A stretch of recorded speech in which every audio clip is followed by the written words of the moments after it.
ಕೂಗ್ದವ್ ನೀನೇ ಅಲ್ವಪ್ಪ D boss ಅಂತ ಮತ್ತೆ ಮಾತಾಡ್ಬೇಕು ತಾನೆ. ಹಿಂಗ್ ಹೋಗ್ಬಿಟ್ರೆ ಹೆಂಗೆ? ಬನ್ನಿ ಮೇಡಮ್, ಏನ್ ನಿಮ್ ಹೆಸರು? Hello, excuse me.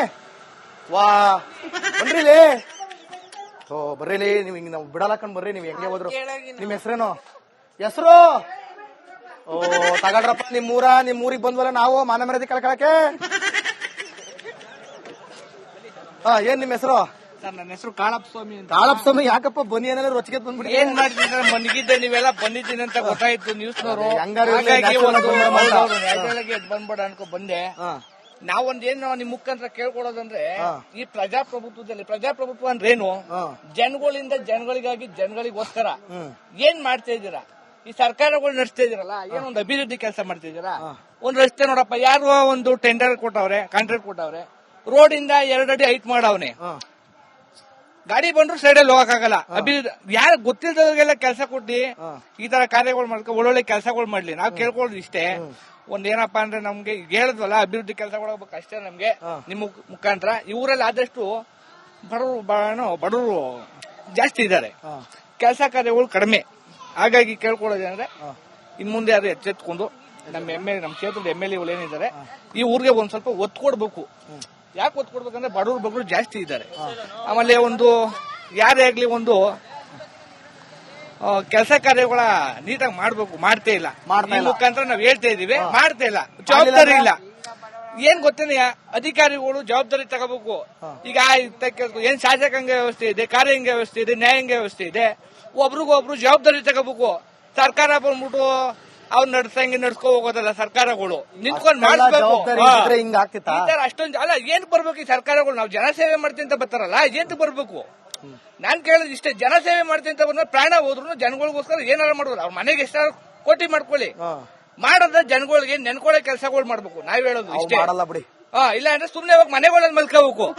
ಬೇರೆ ಅವಕಾಶ ಕೊಟ್ರು ಆಯ್ತದೆ. ಸುಮ್ನೆ ನಮ್ಮಂತ ಅವಕಾಶ ಕೊಟ್ರೆ ಏನಾದ್ರು ಮಾಡ್ತೀವಿ. ನಮ್ಮನೆ ದುಡ್ಡನ್ನ ತಂದ್ ಮಾಡ್ತೀನಿ. ನಮ್ಮನೆ ಬೇಕು ನೋಡಪ್ಪ, ನಾನೇ ಮಾಡ್ಕೋತೀನಿ. ಚರಂಡಿ ಯಾರೋ ಮಾಡಕ್ ಬಂದ್ರು, ರೋಡಿಂದ 2 ಅಡಿ ಹೈಟ್ ಮಾಡ್ಬಿಟ್ರೆ, ಈಗ ಬಡವ್ರ ಬಗ್ರು 1 ಅಡಿ ಪಾಯ ಹಾಕಿರ್ತಾರೆ. ಸರ್ಕಾರದಲ್ಲಿ 5 ವರ್ಷಕ್ಕೆ MLA ಚೇಂಜ್ ಆಯ್ತು ಅಂತಾರೆ. ಏನ್ 5 ವರ್ಷಕ್ಕೂ 1 ಅಡಿ ಹೈಟ್ ಮಾಡ್ಕೋತಾರ ರೋಡ? ಅಲ್ಲ, ಮನೆ ಕಿತ್ಬಿಟ್ಟ ನಾವ್ ಮಾಡಕ್ಕಾಗುತ್ತಾ? ಮಾಡೋದ್ನ ಕೆಲಸ ಕಾರ್ಯಗಳು ಕರೆಕ್ಟ್ ಆಗಿ ಮಾಡ್ಬೇಕು. ಆಯ್ತಾ? ಏನ್ ತೋರಿಸಿದ್ದು ತೋರಿಸಿ ಒಂದ್ ಸ್ವಲ್ಪ ತೋರಿಸಿದ್ದು. ನಿಮ್ಮ ಹೆಸರೇನ್ ಸರ್? ಪಕ್ತೂರಲ್ಲಿ ಅಲ್ಲಿ ಮಾತಾಡ್ತೀವಿ. ಪಕ್ತೂರ ನೀವು? ಅದು ಅಲ್ಲಿ ಮಾತಾಡ್ತೀರಾ? ಅಲ್ಲೇ ಮಾತಾಡ್ತೀವಿ. ಎಲ್ಲ ಸೇರಿ ಒಂದೇ ಪಂಚಾಯತಿ ಅಲ್ಲ? ಪಂಚಾಯತಿ ಒಂದೇನೆ. ಫಸ್ಟ್ ನಮ್ಮೂರಿಂದ ಏನ್ ಪ್ರಾಬ್ಲಮ್ ಆಗದೆ ಅದ್ ಹೇಳ್ಕೊ ಬರ್ಬೇಕು. ಈಗ ಈ ಊರವ್ರು ಹೇಳವ್ರೆ, ನಿಮ್ಮೂರಿಂದ ನೋಡೋಣ ಬನ್ನಿ. ಹೆಂಗ್ರ ಕೋಟೆ ರಾಜು ಅಂದ್ಬಿಟ್ಟು ಇಲ್ಲಿ ಇಂಡಸ್ಟ್ರಿ ಆಗಿ ಸುಮಾರು ವರ್ಷ ಆಗದೆ.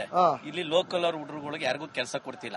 ಎಲ್ಲ ಹೊರಗಡೆಯಿಂದ ಬಂದು ಒಳ್ಳೆ ಪಾಯಿಂಟ್ ಎತ್ತದೆ ಅಣ್ಣ ನೀನು. ಒಳ್ಳೆ ಪಾಯಿಂಟ್, ಇದ್ರ ಬಗ್ಗೆ ಮಾತಾಡ್ಬೇಕು. ಇಲ್ಲಿ ಲೋಕಲ್ ಹುಡುಗರಿಗೆ ಯಾರಿಗೂ ಕೆಲಸ ಕೊಡ್ತಾ ಇಲ್ಲ. ಕೆಲ್ಸಕ್ಕೆ ಹೋದ್ರು ಈ ಲೋಕಲ್ ಆದ್ರೆ ಅವ್ರ ರೆಸ್ಯೂಮ್ ನ ಕ್ಯಾನ್ಸಲ್ ಮಾಡಿ ನಾಳೆ ಹೇಳ್ತೀನಿ ಹೋಗಿ ನಾಳೆ ಕರ್ಸ್ತೀನಿ. ಲೋಕಲ್ ಅವ್ರಿಗೆ ಏನ್ ಮಾಡಿದ್ರು? ಲೋಕಲ್ ಅವ್ರ ಗೊತ್ತಿಲ್ಲ. ಲೋಕಲ್ ಅವ್ರ ಎಲ್ಲ ಪಾಪ ಯುವಕರುಗಳು ಒಳ್ಳೊಳ್ಳೆ ವಿದ್ಯಾಭ್ಯಾಸ ಐತೆ. ಈಗ ಗೊತ್ತಾಯ್ತಾ? ಬಿಡದಿ ಟೌನ್ಶಿಪ್ ವಿಚಾರದಲ್ಲಿ ಮಾಡ್ತೀವಿ ಅಂತಾರೆ. ಲೋಕಲ್ ಅವ್ರಿಗೆ ಕೆಲಸ ಕೊಡಲ್ಲ. ಈಗ ಅನುಭವ ಹೇಳ್ತವ್ರೆ. ಆದ್ರಿಂದ ಆಮೇಲೆ ರಸ್ತೆ, ಆಮೇಲೆ ಹೆಣ್ಮಕ್ಳುಗಳು ಕೆಲ್ಸಕ್ಕೆ ಹೋಯ್ತಾರೆ. ಒಂದ್ ಬಸ್ಸಿನ ವ್ಯವಸ್ಥೆ ಇಲ್ಲ ಟೈಮ್ ಪ್ರಕಾರ. ಅವ್ರ ಪಾಪ ಆಟೋಗಳು ಹಿಡ್ಕೊ ಬರ್ತಾರೆ. ಆಟೋಗಳಲ್ಲಿ ಒಂದ್ ಆಟೋದಲ್ಲಿ 20-30 ಜನ ತುಂಬ್ತಾರೆ. ಅವ್ರಿಗೂ ಪಾಪ ಈಗ ಆಟೋದವ್ರಿಗೆ 20-30 ಜನ ತುಂಬಿದಾಗ ಅವ್ರು ಏನ್ ಮಾಡ್ತಾರೆ? ಏನೋ ಸ್ವಲ್ಪ ಹೆಚ್ಚು ಕಮ್ಮಿ ಆಯ್ತು ಅಂದ್ರೆ ಎಲ್ಲಾರ್ಗು ತೊಂದರೆ ಆಯ್ತದ. ಆದ್ರಿಂದ ಬಸ್ಸಿನ ವ್ಯವಸ್ಥೆ ಒಂದ್ ಕಲ್ಪಿಸ್ಲಿ. ಆಮೇಲೆ ರಸ್ತೆ ನೋಡಿದಿರಿ ನೀವು ಬರುವಾಗ, ಇದ್ ರಸ್ತೆ ಮಾಡಿಲ್ಲ ಅಂದ್ರೆ 10 ವರ್ಷದ ಮೇಲೆ ಆಗೈತೆ. ಎಲ್ಲ ಹಳ್ಳದಿನ್ನೆ. ಸುಮಾರು ಮೊನ್ನೆ ಒಂದ್ 2 ಬೈಕ್ ಅವ್ರು ಬಿದ್ದು ಏಟಾಗೈತೆ.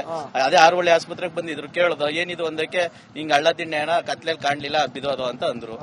ಆದ್ರಿಂದ ಇದನ್ನ MLA ಆದವ್ರು ಗಮನಕ್ಕೆ ತಗೊಂಡು 3.5 ವರ್ಷ ಆಯ್ತು ಇನ್ನು ಏನು ಮಾಡಿಲ್ಲ. ಇನ್ ಮುಂದಕ್ಕಾದ್ರೂ ರಸ್ತೆಗಳು, ಚರಂಡಿಗಳು, ಮತ್ತೆ ಬಸ್ಸಿನ ವ್ಯವಸ್ಥೆಗಳು, ಆಮೇಲೆ ಲೋಕಲ್ ಅಲ್ಲಿ ಮೇನ್ ಆಗಿ ಹುಡುಗರುಗಳಿಗೆ ಕೆಲಸ ಸಿಗೋ ತರ ಮಾಡ್ಕೊಡ್ಲಿ. ಇಲ್ಲಿರೋ ಹುಡುಗರು ಬೆಂಗಳೂರಲ್ಲಿ ಹೋಗಿ ಸೆಟ್ಲ್ ಆಗಿ ಅಲ್ಲಿ ದುಡ್ದಿತ್ತಲ್ಲ ಅಲ್ಲೇ ಖರ್ಚಾಗೋಯ್ತದ. ಮನೆಗೆ ಏನ್ ಕೊಟ್ಟಾರೋ? ಈಗ ಅಲ್ಲೇ ನೀವು ಬಾಡಿಗೆ ಇಲ್ಲ ಅಂದ್ರೆ 10-15 ಸಾವಿರ ಇರ್ತೈತೆ. ನೀವು ಡೈಲಿ ಖರ್ಚು, ಊಟ, ನಾಷ್ಟ ವ್ಯವಸ್ಥೆ. ಇನ್ನೊಂದು ಪಾಯಿಂಟ್ ಎತ್ತಿದ್ರಲ್ಲ, ಇದು ಬಿಡಿ. ಈಗ ಇಲ್ಲಿ ಪ್ರಾಬ್ಲಮ್ಗಳನ್ನೆಲ್ಲ ಜನ ಹೇಳಿದ್ರು ನೋಡಿ. ಲೋಕಲ್ ಅವ್ರಿಗೆ ಕೆಲಸ ಕೊಡ್ತಾ ಇಲ್ಲ ಅಂದ್ರೆ ಏನ್ರಿ ಅರ್ಥ ಇದು?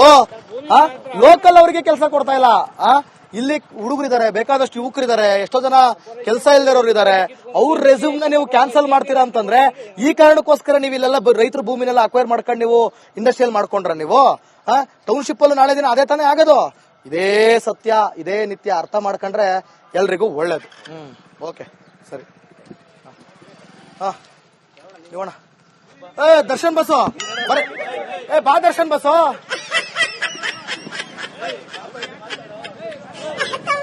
ಬಾರಪ್ಪ